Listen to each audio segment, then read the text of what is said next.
शुद्ध पंचमी के पावन दिन पर चिनवानी की सेवा और साधना करने से हमारे जन्म जन्मों के ज्ञान पर पड़े पर्दे हटते हैं।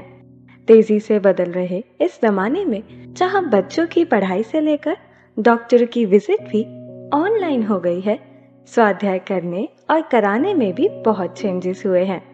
जहां पहले सिर्फ चंद लोग मुनि महाराज को सुनने आ पाते थे, वहीं अब हजारों लोग एक साथ सुन पाते हैं।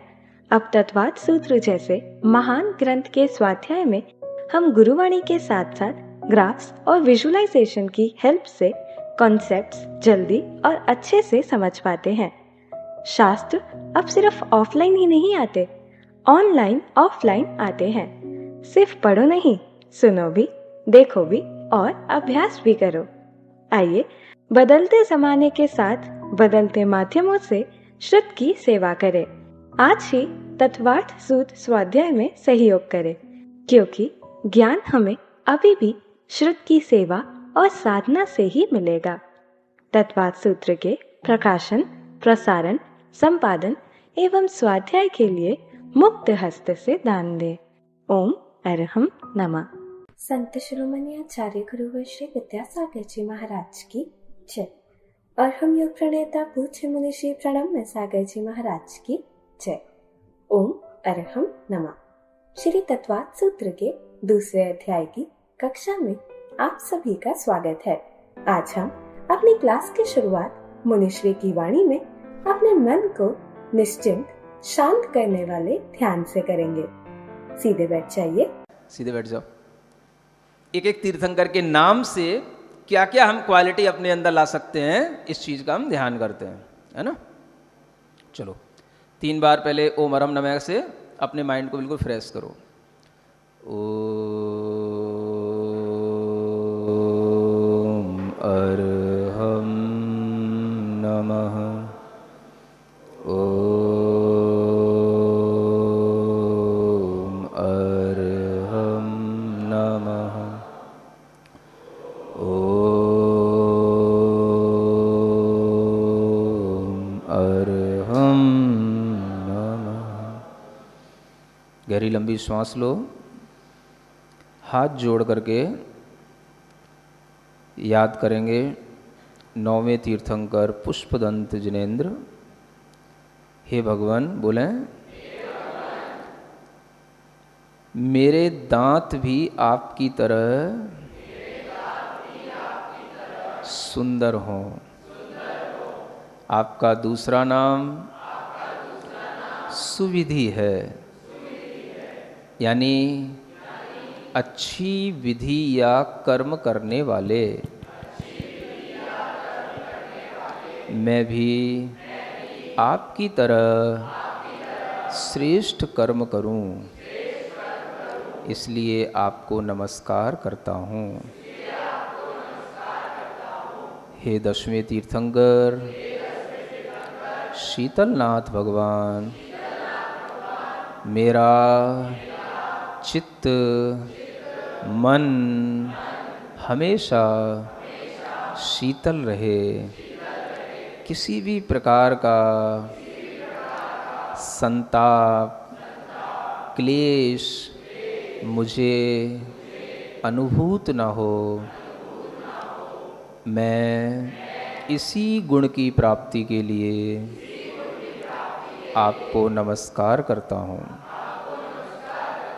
हे 11वें तीर्थंकर श्रेयांसनाथ भगवान, मेरा जीवन भी आपकी तरह श्रेष्ठ बने।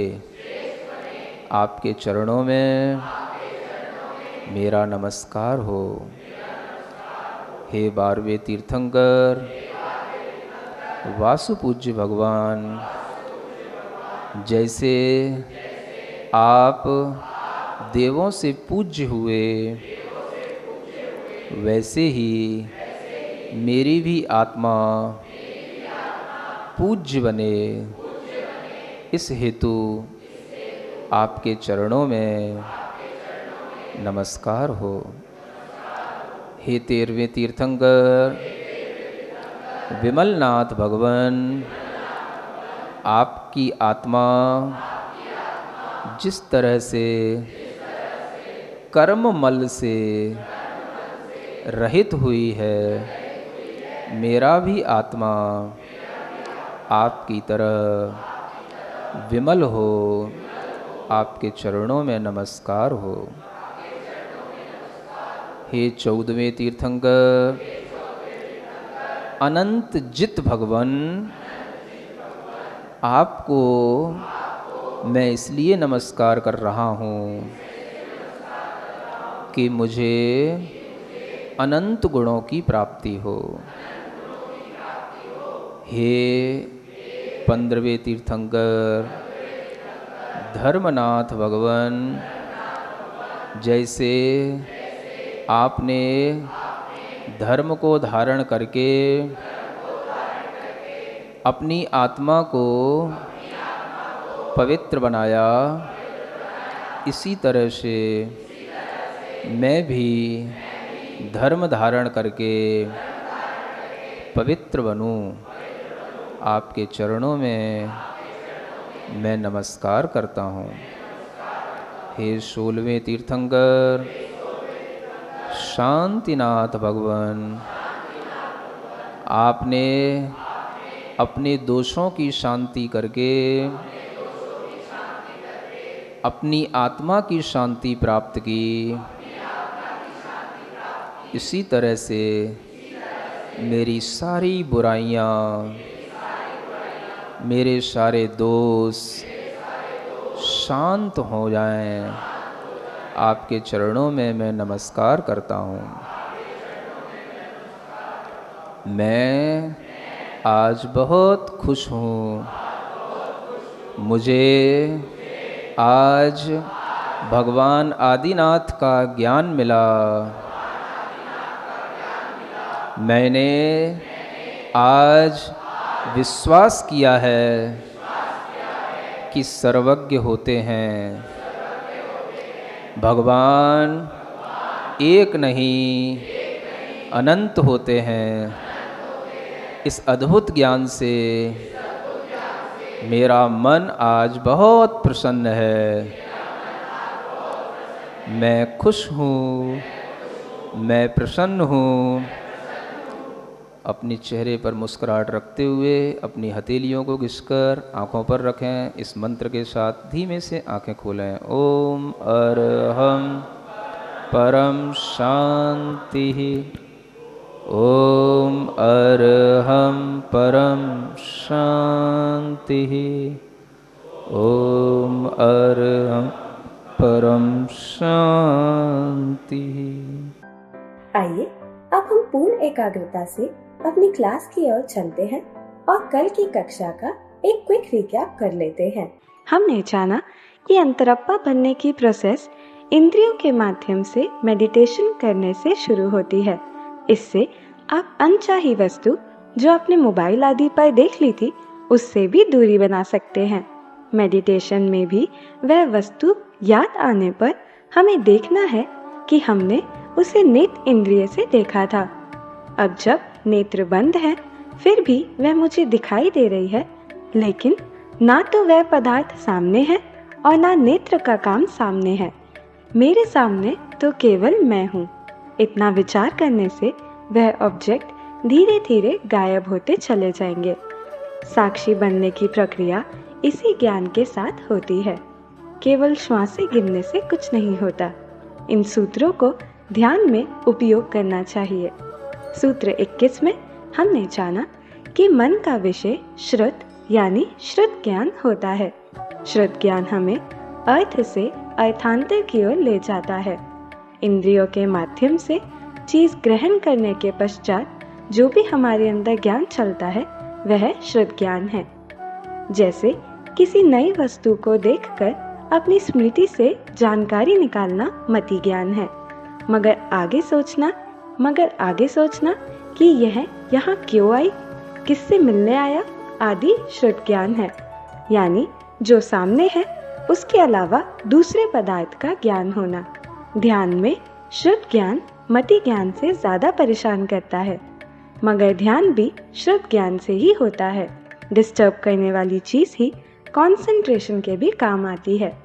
श्रुत ज्ञान के माध्यम से मन उड़ान भरने लगता है। क्षण भर में मन किसी पर्वत चला जाता है या पुरानी नॉलेज से कई गुना आगे बढ़कर सोचने लग जाता है। मन के दोनों ही काम हैं। इससे खतरा भी है, लेकिन ध्यान भी इसी से होता है। इससे मन हल्का भी होता है और मन भारी भी होता है।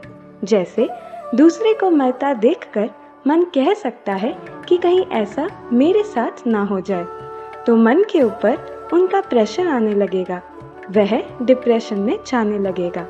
मगर मन को इस डिप्रेशन से उभारा भी मन से ही जा सकता है।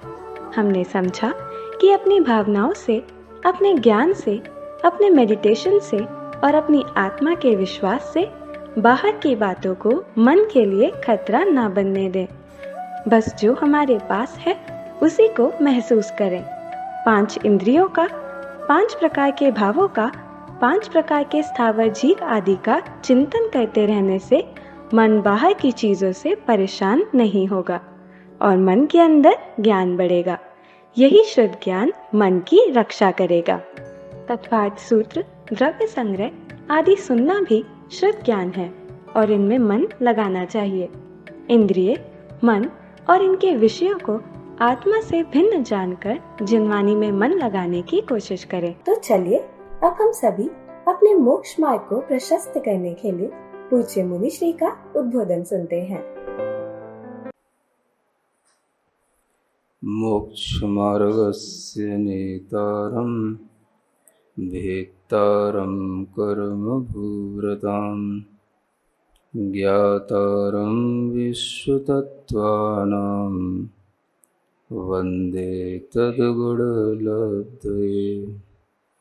देवादिदेव आदिम तीर्थंकर श्री ऋषभनाथ भगवान की, वर्तमान शासन नायक श्री वर्धमान महावीर भगवान की, परम पूज्य आचार्य गुरुवर श्री विद्यासागर जी महाराज जी की। तत्वार सूत्र ग्रंथराज के स्वाध्याय के दौरान द्वितीय अध्याय में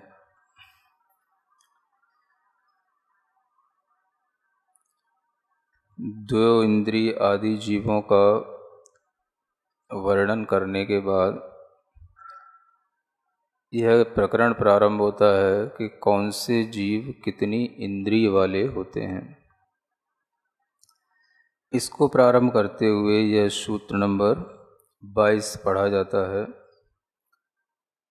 वनस्पत्यन्तानामेकम्।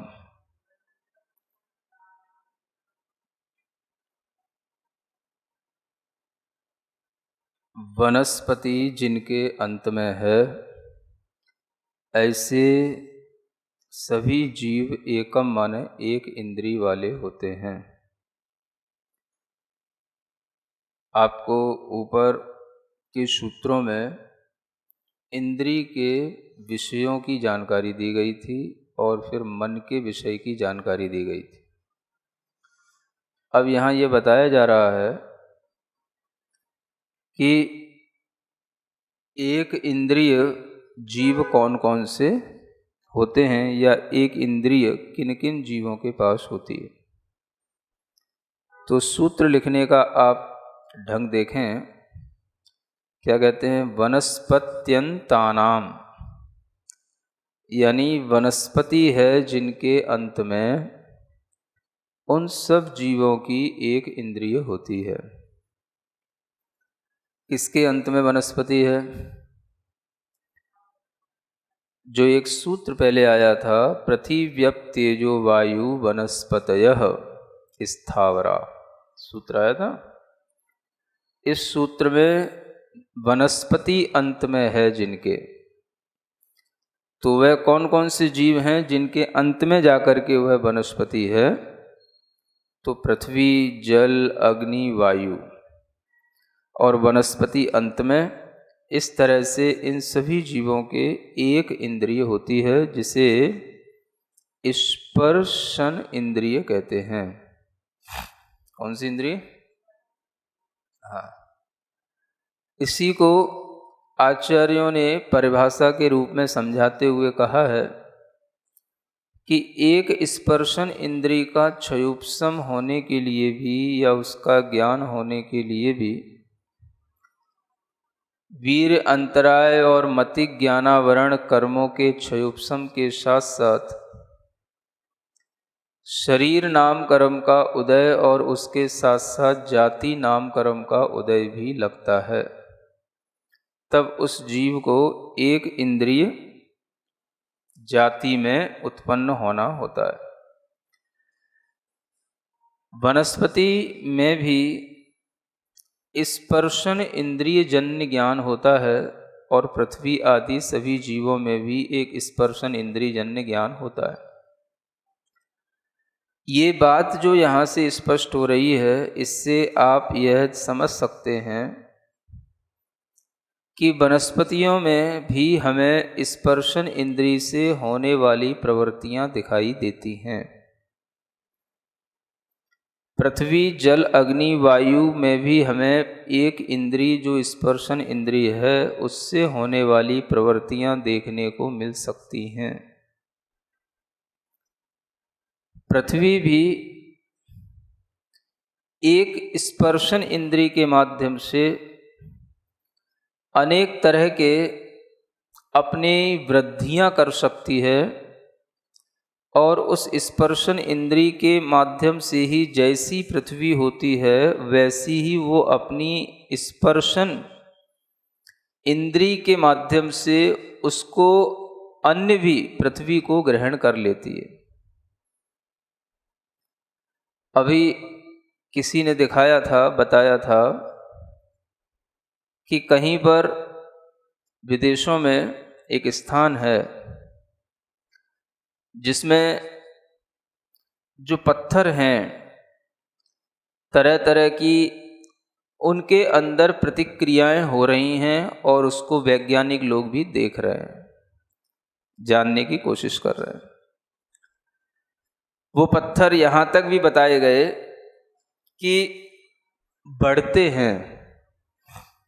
पत्थर भी पत्थरों को पैदा करते हैं, इतना ही बताया गया उसमें। जो बात थोड़ी सी अति की है वो तो चलो अति की है, लेकिन जो बात स्पर्शन इंद्रिय जन्य ज्ञान से संभव है उस बात को ग्रहण किया जा सकता है। और वो इतना ही है कि उन पृथ्वी आदि जो रूप जो पत्थर हैं उनका विस्तार तो उसी रूप में होता रह सकता है जिस रूप में वह है। पृथ्वी भी अपने ही जैसी पृथ्वी और बना लेती है, आसपास की पृथ्वी को भी। आप देखेंगे कि जिस तरह की मिट्टी होती है अगर उसके आसपास कोई दूसरी भी मिट्टी रख दी जाए तो वो अपनी जैसे बना लेती है उस मिट्टी को। ये भी उस पृथ्वी का एक गुण है और यह गुण भी हमें कहीं ना कहीं पृथ्वी कायिक जीवों की जो एक इंद्रिय से होने वाली प्रवृत्ति है उसके बारे में बताती है। जल के बिंदु भी जल के साथ मिल जाते हैं। कहीं ना कहीं स्पर्शन इंद्रिय संबंधी ज्ञान का यह एक आप परिणाम देख सकते हैं। अग्नि की लपटें भी, अग्नि के फुलिंगे भी दूसरी अग्नि के साथ में जुड़ते चले जाते हैं, मिलते चले जाते हैं। वायु भी वायु के साथ मिल जाती है एक स्पर्शन इंद्रिय के माध्यम से। और वनस्पति की जड़ों को तो आप कहीं से कहीं तक आप गहरा उन्हें फैलता हुआ देख सकते हैं। वह भी उनकी एक स्पर्शन इंद्रिय जन्य ज्ञान की प्रवृत्ति देखने में आती, ऐसा कहा जा सकता है। इस तरह की एक इंद्रिय जीवों में जो प्रवृत्तियां देखी जाती हैं, ये सब प्रवृत्तियां उनके अंदर एक स्पर्शन इंद्रिय ही है इस बात का ज्ञान भी कराती हैं। और अगर उससे कहीं ज़्यादा भी प्रवृत्तियां देखी जाती हैं तो वह प्रवृत्ति उस एक इंद्रिय जीव की न कह करके अन्य कुछ भी कहना पड़ेगा।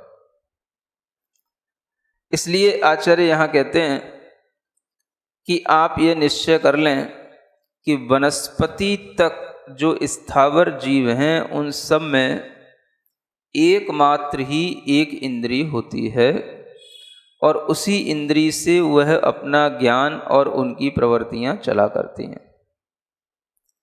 जब एक इंद्री के लिए ये नियत हो गए पृथ्वी जल अग्नि वायु वनस्पति, तो फिर प्रश्न उठता है कि अन्य जो इंद्रियां हैं वो वाले जीव कौन से हैं।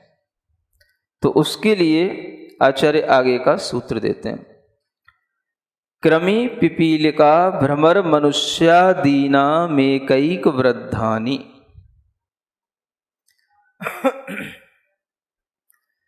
क्या कहते हैं?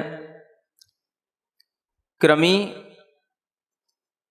यह एक जीव है, पिपीलिका माने चींटी, भ्रमर माने भौरा, और मनुष्य माने मनुष्य, और आदि सबके साथ लगा लेना। क्रमी आदि, पिपीलिका आदि, भ्रमर आदि और मनुष्य आदि, और ये सब एक एक वृद्धि के साथ लगाना, माने एक एक इंद्री की इनमें वृद्धि करते चले जाना।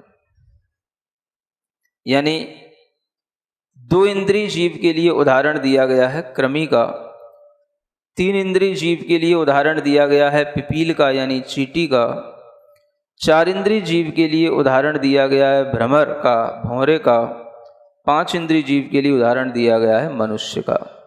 आदि शब्द से जिन जिन जीवों में जो भी जीव अधिक अधिक रूप से अन्य अन्य वैरायटियों के पाए जाते हैं वो सब उसमें लगा लेना। दो इंद्रिय जीवों में कुछ क्रमी के साथ साथ ऐसे भी जीव आ जाते हैं, जैसे शंख में रहने वाला जीव, शंख जो होता है वो दो इंद्रिय जीव होता है। सीप में भी जीव होते हैं, वो भी दो इंद्रिय जीव होते हैं। एक कुक्षी कहलाती है, जिसे हम कुक्षी क्रमी भी कह सकते हैं, यानी पेट में पड़ने वाले जो क्रमी वगैरह होते हैं ये भी जो है दो इंद्रिय जीव होते हैं। पेट में कीड़े पड़ते हैं कि नहीं पड़ते? ऐसे ही कुछ अन्य भी जीव होते हैं जिन्हें क्षुल्लक भी कहा जाता है, वराटक कहा जाता है। ऐसे अन्य नाम वाले जीवों का भी मतलब ज्ञान प्रतिक्रमण आदि में मिलता है। ऐसे ये जो दो इंद्रिय वाले जीव हैं इनमें आपकी पहचान तो क्रमियों से हो सकती है, जिन्हें लट वगैरह भी कहा जाता है कहीं कहीं, और आप शंख में सीप में जीवों को देख सकते हैं। वो सभी जीव दो इंद्रिय वाले ही होते हैं, यानी स्पर्शन और रसन इन दो इंद्रियों को ग्रहण करके वह दो ही चीज़ों का अपना ज्ञान रखते हैं, स्पर्श का और रस का।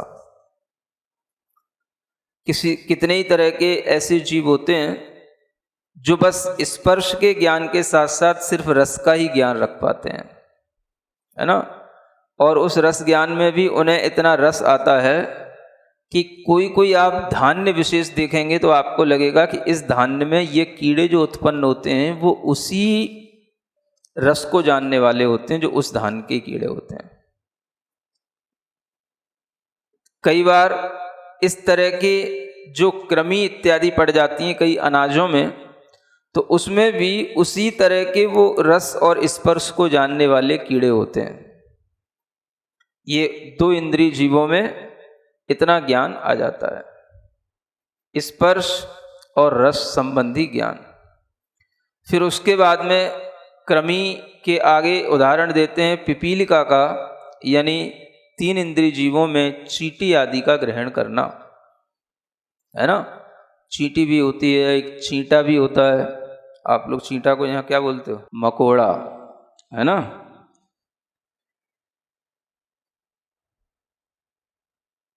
इसके अलावा एक और जीव होते हैं छोटे छोटे, जिन्हें शास्त्रों में तो कुंथु आदि जीव कहा गया है ना। वो छोटे छोटे जीव होते हैं जो हमारे लिए पता भी ना पड़ते हैं, लेकिन फिर भी वो जीव अपना अस्तित्व रखते हैं, जीवन जीते हैं। अब सबके नाम तो आपको बड़े बड़े जब कोई लाइब्रेरियों में बैठोगे या कहीं लैब में बैठोगे तभी पता पड़ेंगे। लाइब्रेरियों से सबके नाम जानो और लैब में जा कर के देखो तब। लेकिन जानने में आने वाले ये सब जो जैसे आपके बालों में जो जुएं हो जाते हैं, ये सब क्या होते हैं? 3 इंद्रिय जीव होते हैं। यहाँ तक कि जो बिच्छू होता है उसको भी 3 इंद्रिय जीव कहा गया है। बिच्छू बिच्छू डंक मारने वाला, वृश्चिक, है ना? कितनी इंद्रिय होता है? हाँ, ये 3 ही इंद्रिय जीव होता है। जो दीमक लग जाती है घरों में, वह भी 3 इंद्रिय जीव होते हैं। उनमें स्पर्श, रस और गंध, इन 3 इंद्रियों का ज्ञान आ जाता है। ये 3 इंद्रिय वाले जीव, और आगे आचार्य कहते हैं 4 इंद्रिय वाले जीवों में भौरा, पतंगा, है ना, डांस, मशक, जो मच्छर वगैरह होते हैं, ये सब 4 इंद्रिय जीव होते हैं। इनमें स्पर्श के साथ रस, घ्राण और चक्षु इंद्रिय का भी विकास हो जाता है। और फिर आगे मनुष्य आदि आ गए तो ये 5 इंद्रिय जीव हो गए। इन 5 इंद्रिय जीवों में मनुष्य के अलावा नारकी हैं, देव हैं, पशु हैं, पक्षी हैं, ये सभी जो है पंचेंद्रिय जीवों में आ जाते हैं। एक एक इंद्रिय की इनमें वृद्धि होती चली जाती है। इस तरह से यहाँ पर किन जीवों के कितनी इंद्रियां होती हैं, इस बात का ज्ञान कराया गया है। सुन रहे हैं? अभी तक आपने जो ये पढ़ा है, इसमें एक इंद्रिय वाले जीव तो नियम से अमनस्क हैं ही हैं, मन से रहित हैं। और जो 2, 3, 4 इंद्रिय वाले जीव हैं, ये भी मन से रहित हैं। पंचेंद्रियों में एक असंगी होते हैं और एक संगी होते हैं। उनमें से जो संगी जीव होते हैं वही केवल मन से सहित होते हैं, और बाकी के जीव असंगी होते हैं, मन से रहित होते हैं। पिछले सूत्रों में आ चुका है कि जीव 2 प्रकार के हैं, एक समनस्क और एक अमनस्क। यहाँ पर विशेष रूप से बताया जा रहा है अब आगे कि समनस्क जीवों को क्या कहा जाता है। संगिनः समनस्काः। क्या सूत्र है? समनस्क जीवों को, मन से सहित जीवों को संगी कहा गया है यहाँ पर, है ना? अब यहाँ पर जो ये संगी शब्द है, इसके बारे में आप थोड़ा सा जो अन्य जो संज्ञा आदि शब्द जो आपने सुन रखे हैं, उनसे ये संगी शब्द अपने आप में अलग है। कहाँ कहाँ संज्ञा शब्द सुन रखा है? एक तो पहले अध्याय में ही आपने पढ़ा था, मति, स्मृति, संज्ञा। वो एक विशेष ज्ञान होता है, मतिक ज्ञान, उसको संज्ञा कहा गया। उससे यहाँ प्रयोजन नहीं है।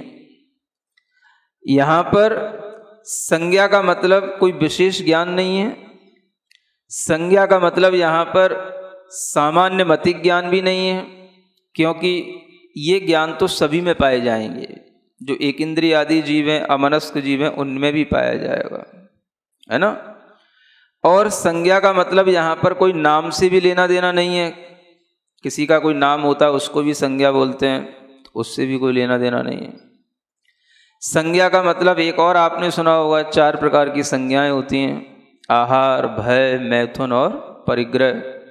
इन 4 संज्ञाओं से भी यहाँ प्रयोजन सिद्ध नहीं होगा, क्योंकि यहाँ पर समनस्क जीव को संगी कहा गया है ना? तो संगी जीव जो होगा वह तो कुछ विशेष होगा, जो केवल मन सहित जीव के साथ ही घटित होगा। क्या समझ में आ रहा है? एक तरीके से यहाँ ये भी सोचने की कोशिश करें कि इस सूत्र में हम परिभाषा क्या लगाएं। संगी जीव समनस्क होते हैं या समनस्क जीव संगी होते हैं? समझ में आ रहा है? क्या परिभाषा लगाई जाए? परिभाषा ये लगानी पड़ेगी कि समनस्क जीव को संगी कहा जाता है, वे संगी होते हैं, है ना? क्यों? क्योंकि समनस्क का वर्णन ऊपर आ चुका है। अब यहाँ विशेष रूप से कहा जा रहा है कि जो समनस्क जीव हैं वो संगी हैं, संज्ञा वाले हैं। ओम अरहम नमः। तो चलिए आज की कक्षा का एक क्विक रिवीजन कर लेते हैं। सूत्र 22 में हमने जाना कि पृथ्वी, जल, अग्नि, वायु और वनस्पति स्पर्शन इंद्रिय वाले एक इंद्रिय जीव होते हैं। इस सूत्र में स्थावर की परिभाषा वाले सूत्र 13 में वनस्पति इंगित है। अतः वनस्पति है जिसके अंत में वह एक इंद्रिय वाले जीव हैं। हमने जाना कि एक इंद्रिय की उत्पत्ति के लिए स्पर्शन इंद्रिय का क्षेयोपशम, वीर्यंत्राय और मति ज्ञानावर्णों का क्षेयोपशम, शरीर नाम कर्म का उदय और जाति नाम कर्म का उदय चाहिए। सभी स्थावरों में स्पर्शन इंद्रिय जन्य ज्ञान होता है और इनमें स्पर्शन इंद्रिय से होने वाली प्रवृत्तियां देखने को मिलती हैं। जैसे पृथ्वी आसपास की पृथ्वी को अपने ही जैसा बना लेती है। जल के बिंदु जल के साथ मिल जाते हैं। अग्नि के फुलिंगे दूसरी अग्नि के साथ में जुड़ते चले जाते हैं। वायु भी वायु के साथ मिल जाती है और स्पर्शन इंद्रिय के माध्यम से वनस्पति की जड़ें कहीं से कहीं तक फैल जाती हैं। सूत्र 23 में हमने जाना अन्य इंद्रियों वाले जीवों के बारे में। 2 इंद्रिय जीवों में स्पर्शन और रसना इंद्रिय होती है, जिससे वह स्पर्श और रस का ज्ञान करते हैं। जैसे कृमि, शंख और सीप में रहने वाले जीव, कुक्षी पेट में रहने वाले कृमि, क्षुल्लक, वराटक नामक 2 इंद्रिय जीवों का ज्ञान हमें प्रतिक्रमण में मिलता है। 3 इंद्रिय जीवों में स्पर्श, रस और गंध का ज्ञान आ जाता है। जैसे पीपीलिका यानी चींटी, कुंथु नामक छोटे छोटे जीव, बालों में होने वाली जुएं, बिच्छू, दीमक आदि। 4 इंद्रिय जीवों में स्पर्शन, रसना, घ्राण और चक्षु इंद्रिय होती है। जैसे भंवरा, पतंगा, डांस, मशक यानी मच्छर आदि। 5 इंद्रिय जीवों में मनुष्य के अलावा नारकी हैं, देव हैं, पशु हैं, पक्षी हैं। 1 से 4 इंद्रिय वाले जीव नियम से अमनस्क यानी मन से रहित होते हैं। पंचेंद्रियों में संगी और असंगी दोनों होते हैं। संगी जीव मन से सहित होते हैं और असंगी जीव मन से रहित होते हैं। सूत्र 24 में हमने जाना कि संगी जीव मन सहित अर्थात समनस्क होते हैं। यहाँ संज्ञा शब्द का अर्थ उसके अन्य उपयोगों से अलग है। ना इसका मतलब मति, स्मृति, संज्ञा वाले ज्ञान से है और ना ही जीवों में होने वाले सामान्य ज्ञान से। ना इसका मतलब किसी के नाम से है, ना इसका मतलब आहार आदि 4 संज्ञाओं से है। कक्षा के अंत में हमने एक महत्वपूर्ण सवाल की भूमिका को समझा कि संगी जीव समनस्क होते हैं या समनस्क जीव संगी होते हैं। इनमें कोई अंतर है क्या? तो चलिए अब हम सभी चिन्वानी स्तुति करते हैं और तत्पश्चात समय होगा आज के सवाल का।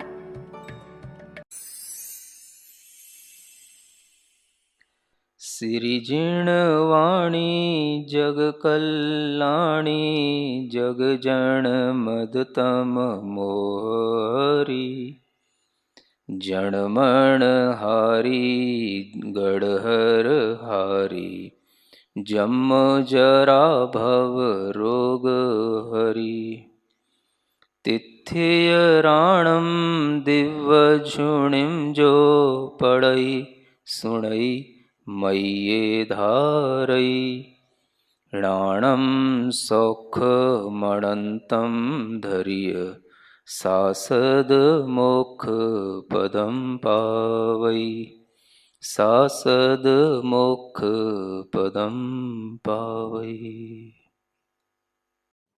अब समय है आज के प्रतियोगिता प्रश्न में भाग लेकर आकर्षक पुरस्कार जीतने का। आप अपने फोन को QR कोड स्कैन करने के लिए तैयार रखिए या लिंक पर जाएं।